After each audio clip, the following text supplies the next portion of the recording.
Et ouais, on vous prend par surprise. Il restait 2 minutes de décompte, 2 minutes avec la super musique de Buffalo. Et on a pris l'antenne malgré tout parce qu'on voyait que vous étiez là. Et puis surtout parce que notre invité, Thomas Zepfel, CEO, cofondateur d'Immortal Game, c'est ça, C'est ça, exactement. a un emploi du temps assez serré. On a de la chance de l'avoir, mais on ne voulait pas perdre de temps. Je sais que vous aviez plein de questions à lui poser. Je sais aussi que vous étiez déjà présent. Donc pourquoi traîner? Avec moi ce soir, outre Thomas, on a Hélène. Hélène aux manettes, Hélène au potard, qui est en train de régler les problèmes éventuels de son qui se posent toujours en début d'émission. Mais vous inquiétez pas, vous savez qu'on trouve toujours une solution. Avec nous aussi Guillaume, qu'on salue. Il est dans les coulisses de cette émission. Il sera rejoint bientôt par Romain, qui viendra vous parler du nouveau numéro de 20 Mint dans la deuxième partie de l'émission et vous montrer quelques alphas. Vous verrez le numéro qu'on va distribuer notamment demain à Vivatech, pardon, mais aussi dans toutes les grandes villes françaises. Et puis avec nous surtout la Commu 20 Mint. Je vois plein de têtes familières qui se regroupent sur le chat. Je vois Elven, je vois 28, Mafiou, les gars, certains d'entre vous étaient aux 24 heures du Mans avec 20 Mint. J'ai cru savoir que ça s'est super bien passé. Donc bravo à vous, bravo à Ferrari pour cette belle victoire. Aujourd'hui, on va parler d'échecs. Et ouais. Et ouais, mais pas les échecs du Web3. On en parlera peut-être un petit peu dans notre quiz qui ne manquera pas d'arriver, mais plutôt des échecs qu'on joue avec un échiquier, c'est ça? Exactement, ouais. Mais les échecs qu'on joue avec un échiquier, mais online plutôt. Donc, Ouais. on a lancé Immortal Game il y a maintenant quasiment 2 ans, dans le but justement de créer la plateforme online d'échecs qui concurrence Chess.com, qui est aujourd'hui clairement le monopole, et de vraiment développer des modes de jeu et un jeu d'échecs qui soit à l'ère d'aujourd'hui, puisque depuis le Covid, il y a eu énormément de choses qui sont passées. Il y a eu Queen's Gambit, je ne sais pas si tu as Sur vu, Netflix. sur Netflix, qui a donné vraiment un renouveau aux échecs. Et puis, il y a eu tout un souffle de streamers. On sait que le streaming, ça a été incroyable pendant le Covid, forcément, parce que les gens n'avaient pas grand-chose à faire à part regarder du stream. Et donc, ça a permis vraiment de développer les échecs aussi sous d'autres aspects, beaucoup moins austères que ce dont on avait l'habitude, ou en tout cas l'impression que les échecs donnaient. Et donc, depuis, les échecs, vraiment, on le vend en poupe. On pense que c'est vraiment intéressant de développer un produit qui permet de mettre ça en valeur. Et Chess.com a fait un travail formidable pour, on va dire, passer du jeu d'échecs à l'ordinateur. C'est plutôt, on va dire, un outil utilitaire. Mais nous, on veut vraiment développer un jeu d'échecs du 21e siècle, donc avec beaucoup plus d'interaction, de personnalisation du jeu, que ça passe par des NFT ou pas d'ailleurs, On va y rentrer, et des on va nouveaux y modes de venir. jeu. Est-ce que ça joue aux échecs dans le chat? Est-ce que vous aimez les échecs? Est-ce que vous faites partie des 20 millions de personnes qui jouent à chess.com? Ouais, alors les chiffres sont pas complètement officiels, mais c'est entre 20 et 40 millions de joueurs Ah ouais. mensuels uniques juste sur Chess.com, donc qui est leader, mais ça veut dire que c'est au moins le double, voire le triple de joueurs en ligne aux échecs. Et après, on va dire que l'estimation mondiale, c'est à peu près 1 milliard de personnes qui savent jouer aux échecs. Donc au final, ça fait un des jeux les plus universels du monde. C'est ça qui est intéressant. Et quand on compare même 20 millions, ce qui est déjà pas mal pour un jeu en ligne, à 1 milliard, on voit qu'il y a quand même encore une belle progression possible. Alors justement, cette progression, comment vous allez l'accompagner? Qu'est-ce qui différencie aujourd'hui Mortal Game de chess.com, qu'on connaît plutôt bien si on sûr. joue un peu aux échecs? Je pense qu'il y a plusieurs points. Le premier, c'est sur le côté streaming dont je parlais.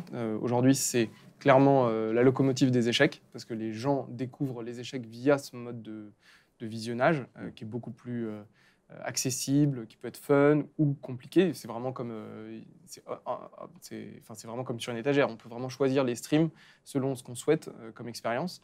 Et vraiment, nous, notre plateforme s'inscrit dans cette logique-là pour permettre aux streamers de plus facilement streamer, mais aussi d'offrir des supports aux streamers. Donc, typiquement, on a construit un studio de stream dans Paris, qu'on a inauguré il n'y a pas très longtemps, où les streamers peuvent venir et justement créer des expériences certainement peut-être un peu plus professionnelles, même si eux débutent, etc. Donc ça, vraiment, on veut être la plateforme d'échecs des streamers, puisqu'on pense que les échecs d'aujourd'hui et de demain, ça passe par le stream. Donc ça, c'est un premier point. Il y a des streamers connus. Bien sûr. 28 nous parle de Sardoche dans le live. Exactement. Il y a des streamers qui se sont fait connaître pour autre chose que les échecs qui s'y sont mis. Et puis, il y a des inversement. stars des échecs Exactement. Si on parle un peu de ça, en effet, il y a Sardoche, par exemple, dont tu parlais, avec qui on collabore, qui est très intéressant parce qu'il donne beaucoup aussi d'input sur vraiment le game design. Donc, il a vraiment une vision très intéressante sur... lui, il a appris il savait jouer aux échecs, mais il a vraiment progressé en quelques années jusqu'à faire les PogChamps, qui était un tournoi d'échecs online.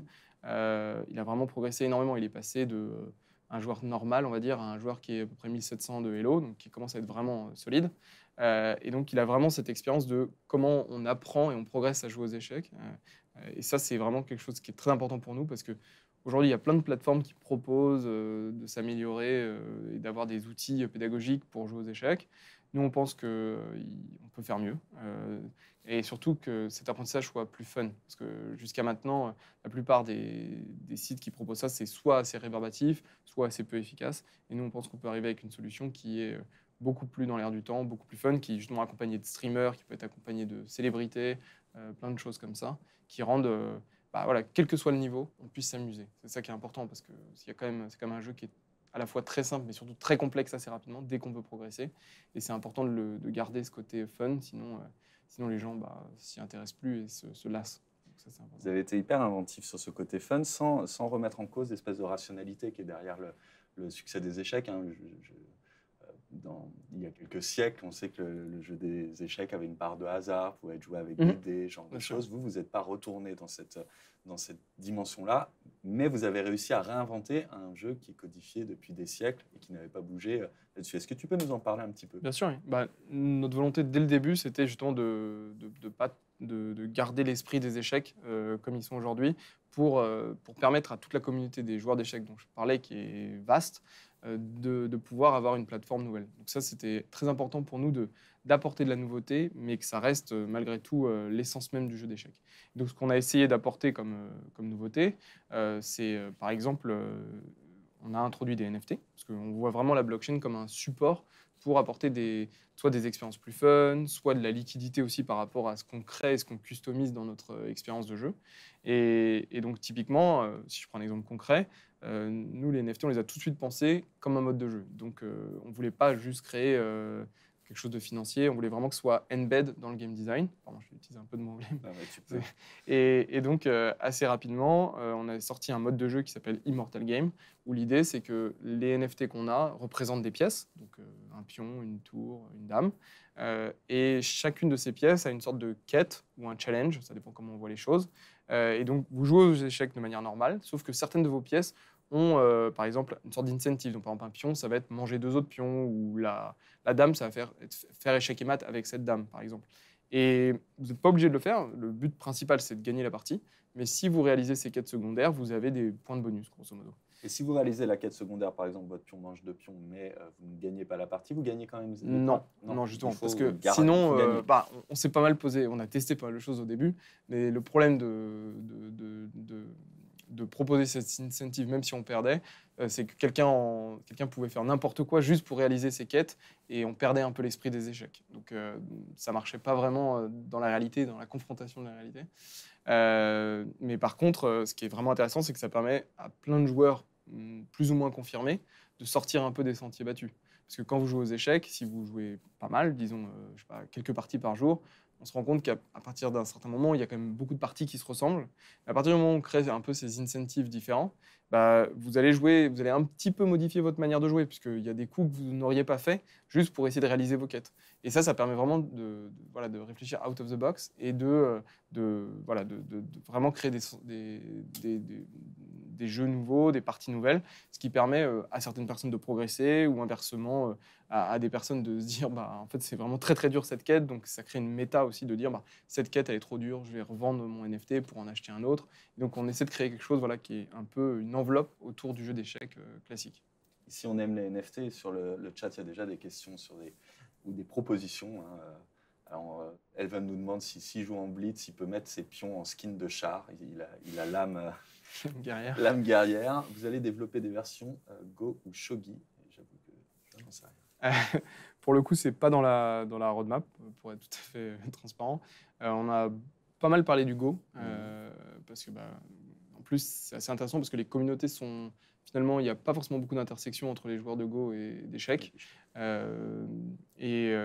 c'est quelque chose auquel on réfléchit, mais on a déjà tellement de travail sur les échecs que pour l'instant, on se concentre vraiment pour essayer de proposer la meilleure expérience possible, de pouvoir concurrencer Chess.com sur des modes de jeu, sur l'apprentissage, parce que tout à l'heure, je parlais du fait qu'on développait la partie stream, mais presque le cœur de notre projet, c'est ce qu'on disait dès le début, c'est pour nous de rendre l'accès aux échecs plus simple et plus fun à tous. Donc c'est à long terme, c'est vraiment que tu sais pas jouer aux échecs, tu arrives sur la plateforme, tu peux apprendre en t'amusant et à tous les étapes entre guillemets de ta progression, on te propose du contenu nouveau, une expérience nouvelle qui te permet d'avoir ton journey dans les échecs et de progresser au fur et à mesure. Donc ça c'est vraiment, on va dire, c'est notre ADN et notre point de la roadmap tout au bout, que j'espère on atteindra le plus vite possible. Vous voulez commencer le journey avec Thomas Zepfel, CEO d'Immortal Game. Eh ben, vous êtes au bon endroit parce que on a peut-être la première pièce à vous offrir. C'est ça. Pour commencer votre voyage sur Immortal Game. C'est Thomas qui nous apporte un pion. Je ne sais pas si c'est un pion, c'est une tour peut-être. Non, je crois que c'est un cavalier. Un cavalier qui nous apporte une pièce et qui vous l'a fait gagner. C'est super sympa. Merci beaucoup. Plaisir. Si tu peux peut-être nous en parler. Ouais. Est-ce qu'on la voit déjà, Hélène? Bah voilà, on la voit. La magie de la technologie, elle apparaît sur cette table. C'est un cavalier en ivoire parce qu'on a une logique de collection avec des différentes matières. Et donc, ce cavalier en ivoire a une quête que je ne connais pas d'ailleurs, qui est aléatoire, qui sera décidée au moment du mint de la pièce. Et donc, c'est justement, ça pourra être, par exemple, faire échec et mat avec ce cavalier. Bon, ça, c'est très dur. Mais ça peut être survivre, ça peut être plein de choses. Et donc, l'idée, c'est vous pourrez jouer au mode Immortal Game avec ce cavalier qui apportera un incentive par rapport à ça. Je suis intrigué, mais quand on a pour quête de mater avec une pièce comme ça, si l'autre abandonne... Intéressant. Ça, c'est là, on rentre dans les game design où on s'est posé pas mal de questions au début, en effet. Nous, on a une manière de fonctionner où si la personne abandonne avant, en effet, ta quête, pour le coup, tu réussis pas ta quête. Donc, mais entre guillemets, c'est pricé, enfin, pas pricé, mais c'est valorisé dans la méta. Donc, c'est pour ça que c'est encore plus dur, t'as raison, parce que beaucoup de gens vont abandonner avant. Mais on considère que, parce qu'on a... En fait, c'est un système de points. Donc, plus la quête est dure, plus tu gagnes de points si tu l'as réussi. Et ça prend en compte les cas où justement quelqu'un abandonne. Parce que ça a été testé statistiquement sur des parties qu'on a jouées avant ça. Ah là là, super, la phase de bêta. Voilà. Bon, mais ici, on n'abandonne pas. Je vois que les chatteurs restent, la communauté reste sur le chat. Comment on va la gagner, cette pièce? Vous êtes habitués, pour ceux qui viennent souvent. Pour ceux qui découvrent 20 minutes, abonnez-vous. 20 minutes au carré, c'est l'émission Web3 de 20 minutes. Abonnez-vous et rapprochez-vous de votre clavier parce qu'on va vous faire jouer. Hélène, es-tu prête à lancer la première question? Évidemment, on va parler d'échecs, mais les échecs les plus fameux du Web3. Pas ceux qu'on joue avec des pions, encore que, on verra. On va parler d'un échec retentissant des débuts de la blockchain Ethereum. J'ai attiré 14% de tous les Ethers en circulation et je me suis fait hacker en moins de 2 mois. Qui suis-je? 1. de 20 Mint, 2. Social Network et 3. de DAO. Alors, nous, on a un petit décalage, donc je ne sais pas si ça joue. Je vois que 28 s'est planté, je suis désolé de te le dire. 28, Elven, bravo, joli coup.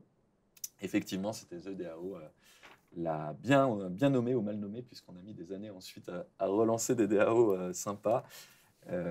On aura sans doute l'occasion un jour de reparler de ce hack, ça pourrait être un thème un peu sympa pour cette émission. Mais là, on va parler de succès, puisque ça fait combien de temps maintenant qu'Immortal Game est lancé? Ça fait, que le jeu est lancé, ça fait 1 an.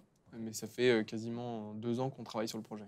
Combien de joueurs aujourd'hui? On en a à peu près une dizaine de milliers par jour. Et ils jouent plutôt à la partie free ou tous avec des pions NFT Non, en effet, il y a beaucoup de gens qui jouent à la partie free. Je dirais que c'est à peu près un tiers, 2 tiers. Un tiers avec des NFT, 2 tiers à la partie free. Dans la partie free, alors je ne sais pas si c'est toujours le cas, mais au début, on pouvait aussi gagner Oui, bien sûr, c'est toujours le cas. C'est que tu peux typiquement gagner des NFT, donc ce qui te permet, entre guillemets, de t'onboarder au fur et à mesure à la partie NFT. Tu peux gagner aussi des tokens, des choses comme ça. Mais l'idée, c'est, nous, on souhaite vraiment que la blockchain soit à la fois un support pour apporter des choses nouvelles, comme je disais, et différenciantes de Chesscom, mais aussi on souhaite que les échecs soient un peu une sorte d'onboarding sur le Web3 pour certaines personnes. Et ce qu'on aime beaucoup dans les échecs, c'est que c'est très rassurant comme jeu. C'est un jeu qui a 2000 ans, que tout le monde connaît, enfin 1 milliard de personnes savent jouer. C'est familier, on a plutôt l'habitude de jouer avec son grand-père. Et le fait d'apporter du Web3, c'est très intéressant parce que les gens, à la fois, sont dans un univers qu'ils connaissent, et ils vont découvrir un univers qu'ils connaissent peut-être beaucoup moins, voire qui parfois est un peu hostile à leurs yeux. Et la combinaison des deux, on pense, fait un cocktail qui est intéressant. Ça permet de les amener sur quelque chose qu'ils ne connaîtraient pas par ailleurs. Quand on n'a jamais joué aux échecs et qu'on s'essaye à l'exercice avec vous, on tombe sur des adversaires qui sont à notre portée. Il y a Ouais, un bien sûr. système de matching. Il y a un matchmaking selon le Hello. Donc, ce que je te disais, c'est que pour le moment, on développe tout ça, mais rapidement, l'idée, c'est vraiment d'avoir des solutions pour que les gens puissent apprendre et se développer sur la plateforme. Pour le moment, dans la roadmap, tout n'est pas fait, malheureusement, mais ça avance vite. Et là, bientôt, on va typiquement sortir 2 features qui sont importantes pour les gens qui souhaitent vraiment apprendre. C'est les puzzles, donc c'est très important parce que ça permet d'arriver dans des situations de fin de game, souvent, et donc de trouver les bons coups. Et ça, c'est un super entraînement quand on apprend à jouer aux échecs. Pour ceux qui ne connaissent pas, c'est ce qu'on peut voir dans certains journaux, Exactement. des Dans énigmes le... à résoudre finalement. Bien sûr. Moi, quand j'étais petit, j'essayais de faire ceux du monde, par exemple. Enfin, je sais pas si on peut les... Alors, si, bien sûr, on le sait. Voilà. Et l'autre partie importante, c'est ce qu'on appelle l'analyse de game. Donc, c'est-à-dire, tu finis ta partie, tu as gagné ou perdu ou fait nul.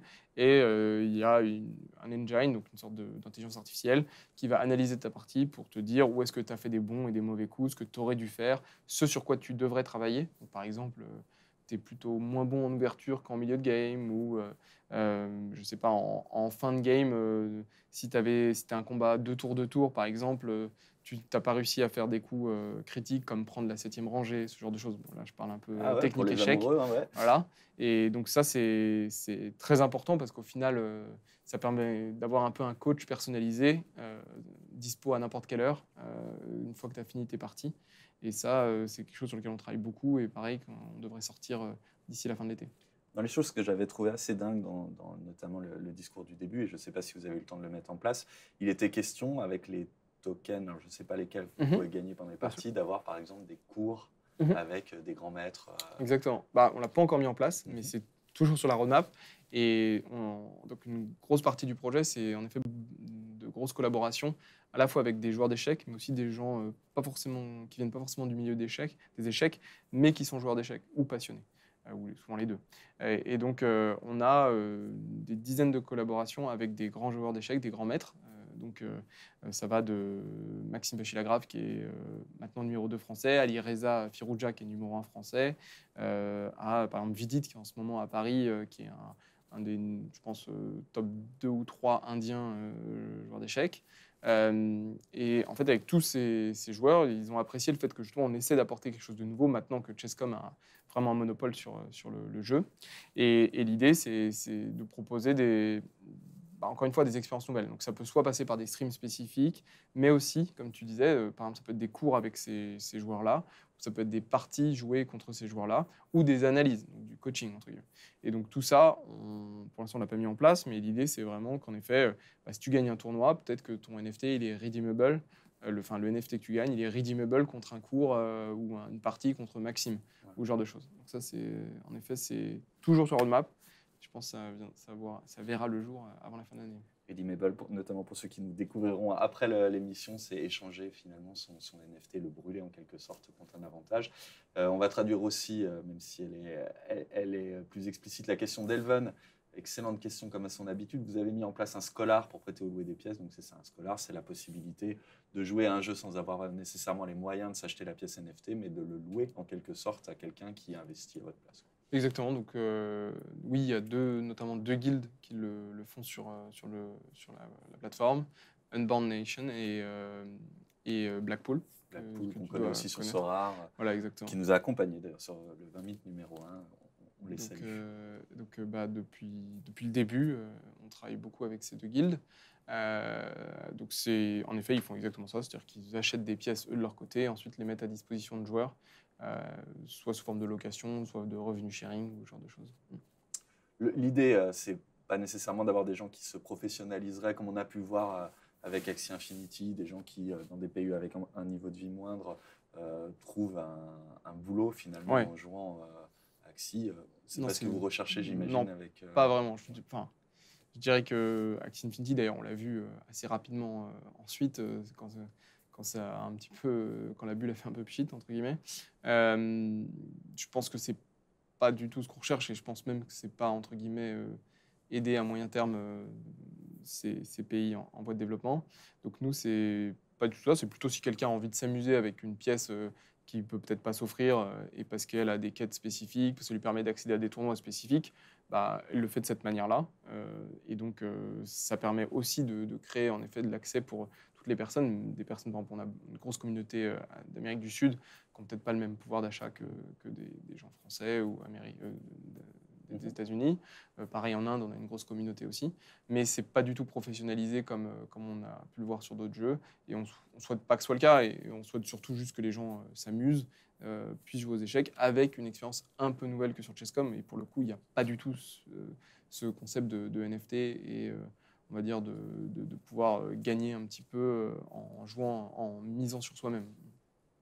Mais c'est pas le cœur du tout du projet comme ça peut l'être sur Axie Infinity. Allez, une autre question. Il y a des tournois free-to-play sans NFT. Oui, c'est vrai, il faut le rappeler aussi. Il y en a, on peut tout à fait, sans avoir à passer par un scholar, faire ça. Question de Lolo 20 Mint, qui aurait bien aimé être sur le chat, mais il est sur le fauteuil, il ne peut pas être partout. Est-ce que, une pure question de novice, au final, jouer avec des contraintes ou avec ces quêtes, c'est bon pour la pédagogie ou il ne faut pas en abuser? Je pense que c'est un bon mix. C'est-à-dire que pour un tout débutant, c'est trop dur, je pense. Enfin, ça crée trop de contraintes. Il y a déjà tellement de contraintes quand on débute. Mais à l'inverse, moi, typiquement, qui suis à peu près 1500 Elo, donc un joueur, je sais jouer, mais je ne suis pas extraordinaire, j'aime bien faire un mix des deux. Je fais des parties standards, on va dire, et des parties immortales. Et ça permet vraiment parfois de découvrir ce qu'on appelle des nouvelles lignes, c'est-à-dire des stratégies différentes, des choses comme ça. Et il y a aussi un autre aspect dont je n'ai pas parlé encore, ça permet aussi un peu d'avoir un système de handicap. C'est un peu comme au golf. Et donc, typiquement, moi, ça me permet, par exemple, parfois quand il y a des grands maîtres qui viennent dans les bureaux, ça me permet de jouer avec eux, alors que sinon, ça serait juste pas possible. Et pareil pour la communauté. C'est-à-dire que quand on fait des tournois Immortal Game, avec le mode Immortal, c'est intéressant parce qu'il y a des gens qui peuvent être peut-être 1600 Elo, qui peuvent battre des grands maîtres, parce que justement le grand maître veut absolument faire une quête et qu'il ne va pas y arriver.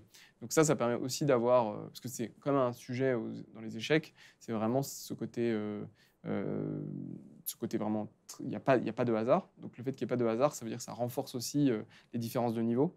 Et donc cette différence ce gap de Elo peut être c'est à la fois intéressant parce qu'on a vraiment envie de progresser sur le Elo. Mais la difficulté, c'est que deux joueurs qui sont trop éloignés en Elo, il n'y a pas vraiment d'intérêt de faire une partie, à part pour s'amuser une fois, mais 10 parties, c'est vraiment très, très ennuyeux. Ça doit faire plaisir aussi aux grands maîtres qui doivent en avoir parfois ras-le-bol de clairement. Oui, on en parle souvent. Ils adorent avoir une opportunité de jouer différemment avec leur communauté. On va revenir sur les communautés, mais il faut qu'on avance. Je sais que vous avez tous envie de remporter ce cavalier. Vous n'avez peut-être pas marqué le premier point, je ne sais plus qui a marqué le premier point, mais Hélène tient les comptes avec précision, mais il y a encore 2 points à marquer. Et puis, j'ai oublié de vous le dire, mais les habitués le savent, pour les personnes qui finiront 2e, 3e, 4e, 5e et 6e, il y a un autre lot, c'est le NFT de notre invité, un NFT qui donne accès à une zone où on met des contenus exclusifs qu'on n'a jamais mis, mais qu'on mettra un jour, et que vous avez plaisir à collectionner. Deuxième question, Hélène, si tu veux bien, tu l'as mis à l'écran, c'est parfait. Mon floor s'est effondré quand mon fondateur a avoué qu'il était derrière 3 projets NFT louches. Est-ce que c'est Suzuki? Est-ce que c'est Azuki? Est-ce que c'est Mark Zuki? C'est pas mal, c'est pas mal. On se refait... J'ai l'impression que vous avez tous la bonne réponse. Effectivement, c'est Azuki, mais vous êtes des passionnés de NFT, donc pour beaucoup, vous connaissez l'affaire mieux que moi. Tu parlais de communauté, Thomas. C'est un des des axes aussi très sympas de ce projet, c'est finalement de permettre à des célébrités, qui ne sont pas nécessairement des joueurs d'échecs, d'interagir avec une partie de leurs fans qui sont, comme eux, des Exactement. passionnés d'échecs. Bah, on pense que ce qui est très intéressant, c'est que, comme je disais, les échecs, c'est 1 milliard de personnes dans le monde. Donc en fait, par définition, c'est un très bon vecteur de lien entre deux communautés qui peuvent paraître complètement distinctes à la base. Et donc, on a commencé à faire des collaborations comme ça. Par exemple, on a fait une avec Polo and Pan, les Ouais. DJ français. Bon, pour le coup, eux, c'est des gros joueurs d'échecs. D'accord. Autour, Alex, pareil. peut-être. Ouais. Ah bah, les deux, ouais. Les deux, il y a, en effet, Alex est plus fort, je crois qu'il doit être 1008, donc c'est quand même vraiment fort. Et donc, vraiment, l'idée, c'est d'aller essayer de découvrir une communauté sous un angle un peu différent. Et les échecs, c'est parfait pour ça. Donc on a sorti des NFT collector capsules à leur effigie, donc ils ont eux-mêmes designé. Donc ça, c'était assez incroyable, parce qu'ils ont en plus, ce qui est assez facile avec eux et intéressant, c'est qu'ils ont un univers graphique qui est très fort. Donc ça, c'était parfait pour une première collaboration. Et l'idée, c'est que maintenant, il y aura des tournois spécifiques pour ces holders, enfin ces détenteurs de ces NFT, où eux-mêmes vont participer. Il y a différents traits, enfin différents features qui sont ouvertes grâce à ces NFT. Donc typiquement, il y a des sons spécifiques sur la board qui sont liés à leur musique. On a accès à une playlist spécifique secrète enfin bloquée sur Spotify qui permet, ou d'autres plateformes, qui permet typiquement d'avoir la même playlist que eux écoutent quand ils jouent aux échecs. Donc il y a plein de choses qui permettent de faire le lien entre leur vision musicale et la manière dont ils jouent aux échecs, parce qu'ils jouent vraiment beaucoup pour le coup.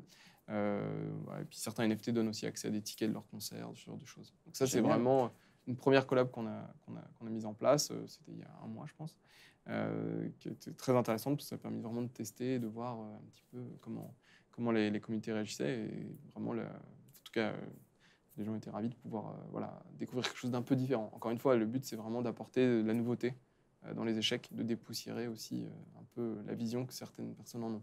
On peut espérer avoir la même avec The Genius. J'ai vu qu'il était sur votre site. Alors, j'étais surpris. Je ne savais pas. Je ne le connais pas du tout, évidemment, mais je ne savais pas. Un des membres du Wu-Tang Clan. Oui, oui, ça peut être dans les cartons. On verra dans les mois qui viennent. Pas mal. Mais on en a beaucoup dans les cartons, donc maintenant, c'est à nous de prioriser et de voir ce qui fait le plus de sens. Guillaume, est-ce qu'on a encore 2 minutes ou est-ce que... Allez, 2 minutes, j'ai le droit à 2 minutes. J'en profite pour poser la troisième et dernière question qui va nous permettre de départager les membres de la communauté qui ont bien répondu aux premières. Je comptais sur la popularité de stars comme Kev Adams pour me financer. Je vous rappelle qu'on parle des plus beaux échecs du Web3. Pour me financer via des NFT. Est-ce que je suis... quel est ce film? Est-ce que c'est Aladdin? Très beau jeu de mots. Est-ce que c'est Plush? Ou est-ce que c'est La famille de Kev Adams? Allez, vous allez pouvoir... Tout le monde Ah, vous êtes pas mal, vous êtes pas mal. Je critique ce projet d'ailleurs. Ouais. On s'en était parlé entre nous. Je ne sais plus si c'était sur le Discord ou ici sur Twitch. Mais effectivement, on n'était pas tombé dans ce piège et on est ravis. La suite de l'aventure pour Immortal Game, sans révéler ce que tu ne peux pas nous révéler, qu'est-ce qu'on peut attendre? À un moment, je te disais ça, vraiment, notre but, c'est de pouvoir concurrencer Chesscom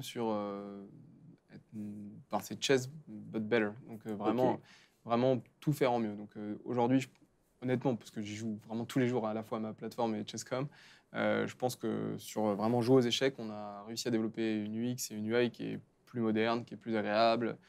Moi, je prends vraiment du plaisir à jouer, donc c'est déjà. Avec le bon temps de réponse? Ouais, maintenant. Ouais, bien, bravo. Au tout début, je pense, si tu as joué, c'est vrai qu'on avait des petits sujets là-dessus, mais bon, on a bien progressé. Donc ça, vraiment, c'est génial. Et puis maintenant, on va essayer de concurrencer Chesscom sur toutes les features qui sont cruciales. Donc c'est les puzzles dont je parlais, l'analyse, des nouveaux modes de jeu. Donc typiquement, on sort aussi un nouveau mode de jeu autour des puzzles, où l'idée, c'est que au lieu d'avoir un 1v1 comme on a la plupart du temps dans les échecs, c'est d'avoir par exemple 100 personnes qui puissent s'affronter en même temps sur des puzzles. Donc j'en dis pas plus, mais ça sera à la rentrée. Donc vraiment, toujours dans cette idée de proposer des nouveautés qui permettent d'avoir plus de jeux autour de la communauté et d'avoir des expériences plus fun. Et après, il y a toute la partie education, enfin nous on appelle ça académie, où ça va se disséminer au fur et à mesure, parce que par exemple les puzzles en font partie, l'analyse aussi, mais c'est un projet global, où, comme je disais, quelqu'un qui ne sait pas jouer aux échecs, il arrive sur la plateforme, il apprend à jouer aux échecs, et à chaque étape de sa progression, de cette journey, il peut personnaliser son apprentissage et découvrir de nouvelles choses tout en s'amusant. Ben, j'ai hâte d'y être, moi ça me permettra peut-être de jouer un peu mieux. Je ne sais pas si ça vous a donné envie dans la communauté de vous essayer aux échecs, j'en suis, je pense, assez convaincu. En tout cas, je remercie beaucoup Thomas merci beaucoup, de Laurent. nous avoir accordé ce temps dans un emploi un du temps plaisir. bien serré. Super sympa d'être venu nous voir ici au Carré, Champéret, 20 minutes au Carré. On est allé chercher loin cette petite blague. Merci beaucoup. Merci à toi. Merci à Guillaume aussi pour d'avoir rendu tout ça possible.